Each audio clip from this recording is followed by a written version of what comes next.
What's up, everybody? Welcome back to another video. My name is Joe and this is Hard Lesson Printing.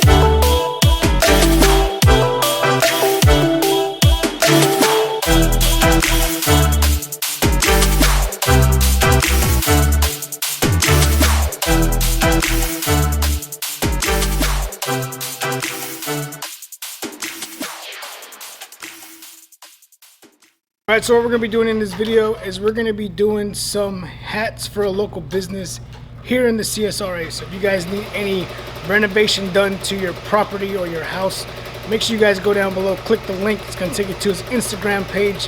Check out all the stuff that they have to offer, right? Alright, and then next, before we get started, I want to say thank you to everybody that took advantage of the Black November deals that Ricoma is holding right now and went down below and clicked that link. You guys are amazing.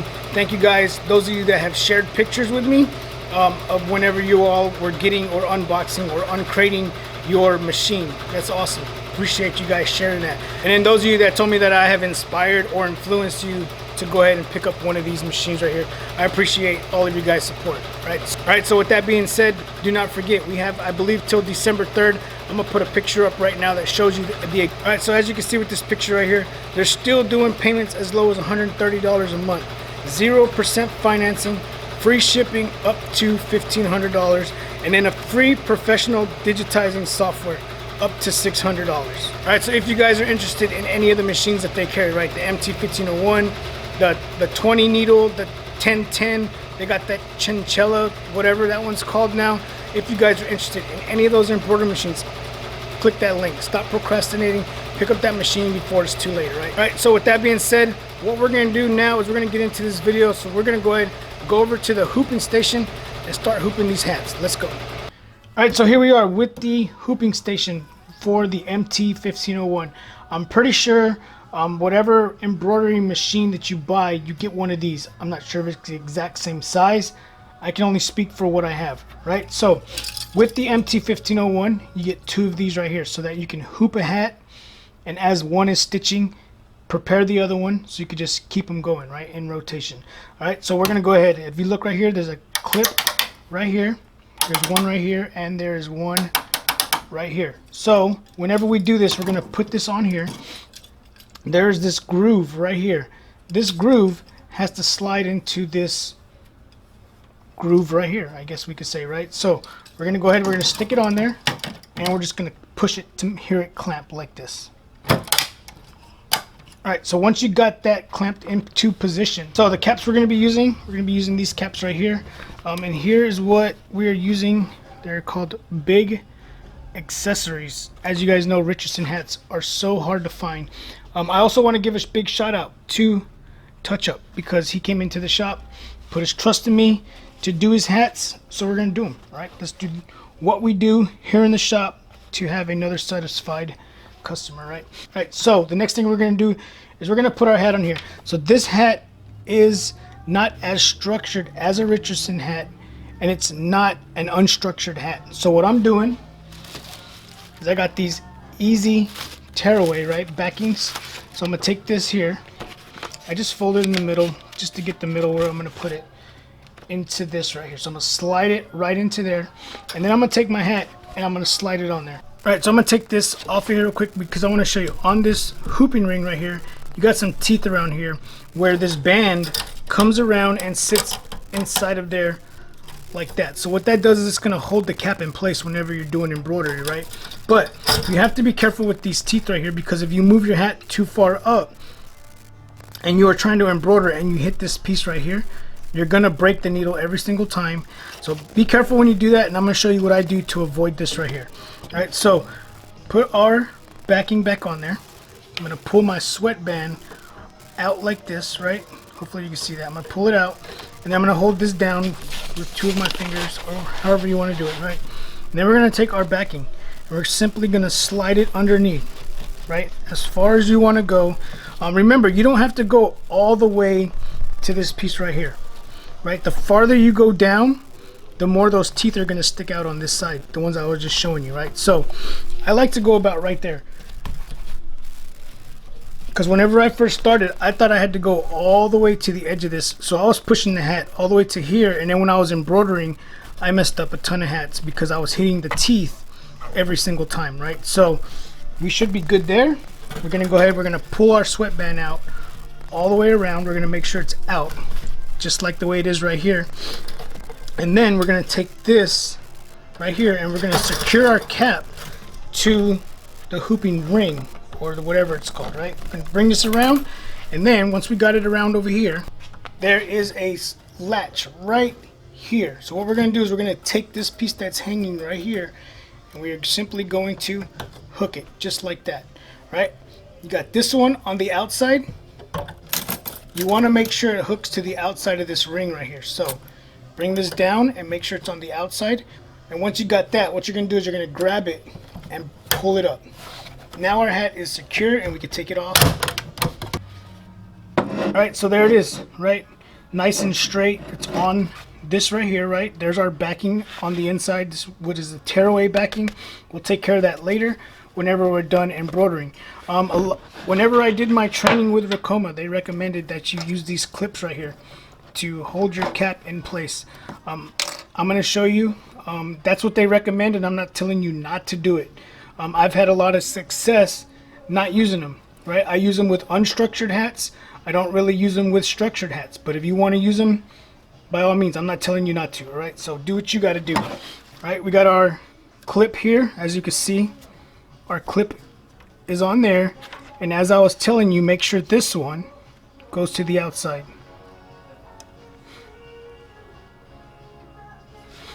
All right, so we are ready to embroider these hats. All right, so here we are with my MT1501 from Ricoma. Remember, if you guys are interested in taking your shop, your home business, or wherever you're thinking about doing embroidery to its next level, make sure you guys go down below. There's a special link down there for my subscribers.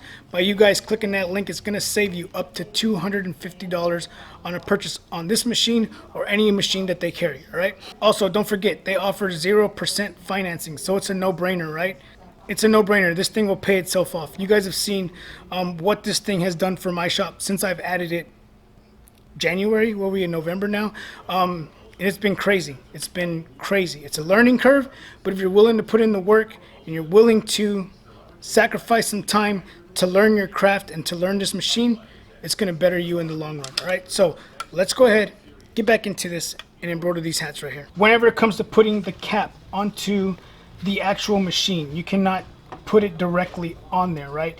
You have to turn it either to the right or to the left, however you want to do it, right? So I always go to the right, not sure why, right? So when we have the same groove on here, right? You see that groove right there? And we got the same groove up here like we had in the hooping station, right? So we're going to take it, put it on there. Once you get it in, you're going to spin it and you'll see it fall into place. All right, so it fell into place, but it's not locked into place.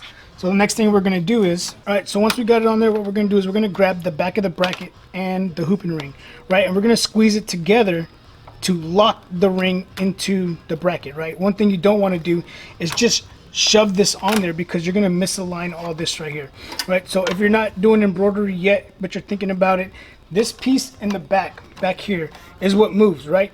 The needles up here just go up and down. This thing doesn't move as it's stitching. The back of this does, and I will show you what I'm talking about when we get to that part, right? So you're going to grab the back of it, you're going to put your palm right here, and you're simply just going to squeeze it together and listen for the clicks.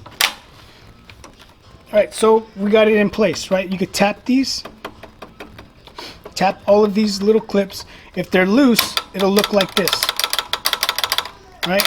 But if it's not, it's nice and tight, we're good to go. All right, one of the questions that I get all the time is, whenever I do my trace, I'm using needle number 12, but it traces off of needle number 1. Why does it do that? So whenever the machine goes to trace, it always traces off of needle number 1, no matter what, right? If I hit trace right now, the head's going to move all the way over.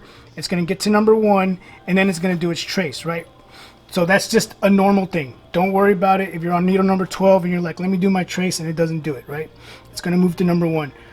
All right, so another thing you don't want to do is whenever you hit trace and you're not on needle number 1, what you don't want to do is hold this down, because if you hold this down, the whole arm and everything that is in here is pressed down. So whenever the gears are turning and it's trying to turn, you're not going to let it turn, and it's going to make an ugly grinding sound.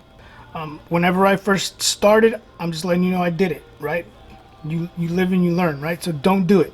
So what we're going to do now is we're going to go ahead and hit trace, but like I said, we're not going to hold this down because we're on 12 and it needs to go to number 1. So let's hit trace. So it's moving over to number 1. Once it gets there and it stops, you can then hold this down. Alright, so what is the purpose of the trace? Whenever you're doing a trace on a hat, you want to make sure it's not coming way up here, right? If it's coming way up here, you're going to break needles. If it's coming down here and it's hitting this metal ring down here, you're going to break needles. You want to make sure that you are staying in the center of the cap, right? And then you can bring this down, right? And as you can see, I'm off this middle line a little bit. So on your display, there's some arrows, some left and right. So we're just going to move it over to the right a little bit. And we're good there, right? And then I'm going to hit trace again.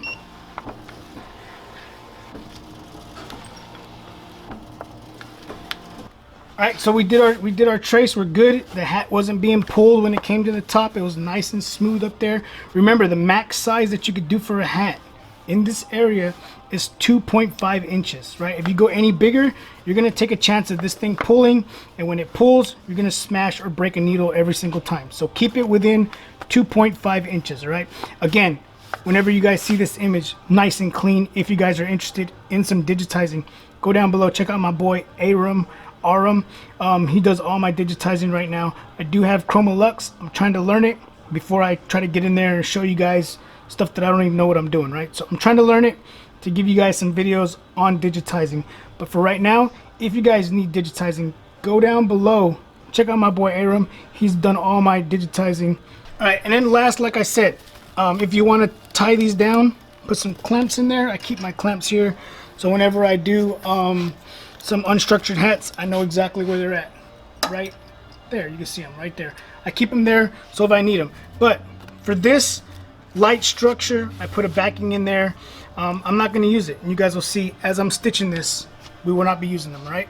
Alright, so we're not going to get into the whole display thing. I've done it plenty of times on some other videos.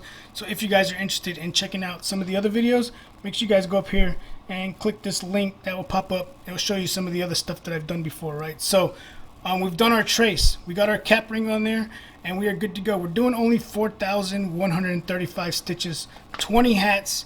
We're going to hit it at about 700 stitches a minute. So we've done our trace. We've done everything possible that we need to do. Next thing we need to do is just hit start.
All right, so that's it. I just wanted to take you guys through the process of embroidery on some hats. Like I told you guys, these aren't Richardson hats. These were actually really easy to stitch on.